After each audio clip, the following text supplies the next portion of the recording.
Ci ha raggiunto Luciano Spalletti, tu Gianni Brera te lo ricordi, lui parlava di un dio Eupalla che era quello che gestiva dall'alto le cose del calcio. Allora questo lo dico io, se ci fosse un dio Eupalla farebbe giocare il posto che manca per la Champions League domenica sera all'Olimpico. Per il merito a tutte e due le squadre. Questo non lo so, io dico che oggi abbiamo perso, però la squadra ha dato l'anima e ha buttato via molte corse a vuoto. Per la qualità dei due attaccanti del Sassuolo e per questa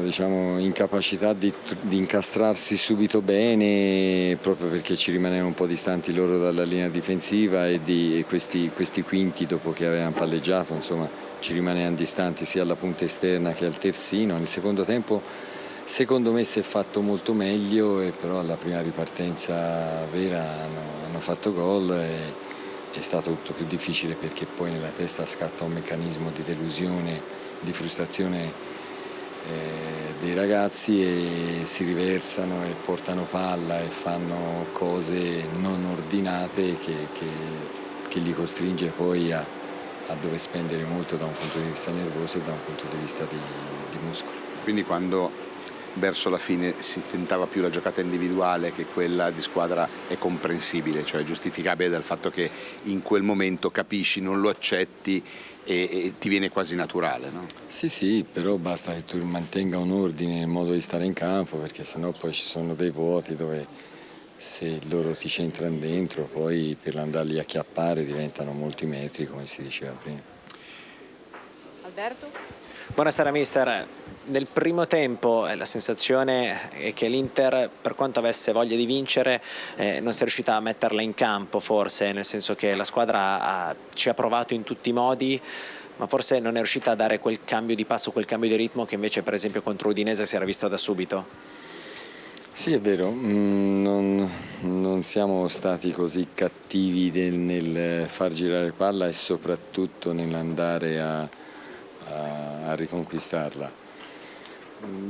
Loro si abbassavano molto, portavano anche queste due punte 10 metri basse dentro la loro metà campo, non c'erano spazi, bisognava continuare a gestirla e stare calmi. Poi invece hanno fatto gol con quella punizione e lì sono incominciati i primi sintomi di reazione un po' scomposta.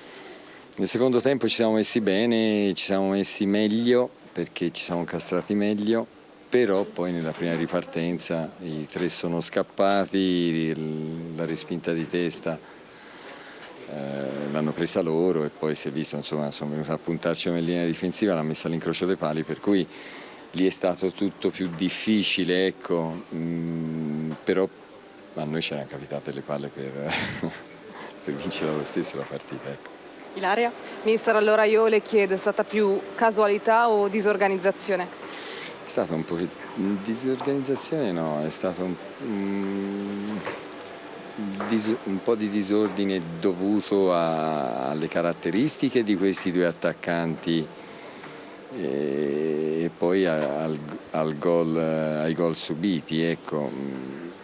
Però noi abbiamo fatto tanta roba lo stesso, abbiamo giocato tanti palloni dentro l'area di rigore, abbiamo creato tante insidie lì che insomma rigiocarle queste partite qui diventa difficile portarle a casa, ecco, per loro.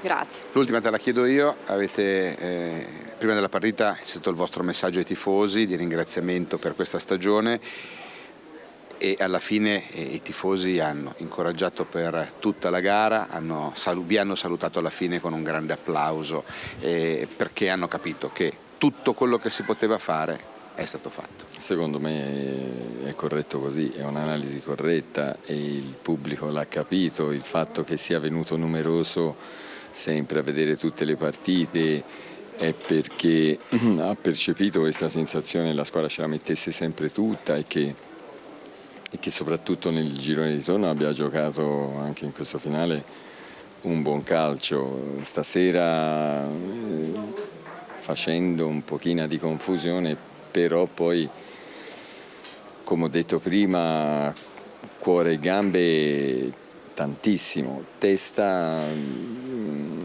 diciamo, meno lucida, però dovuta dalla grande corsa fatta. Ecco.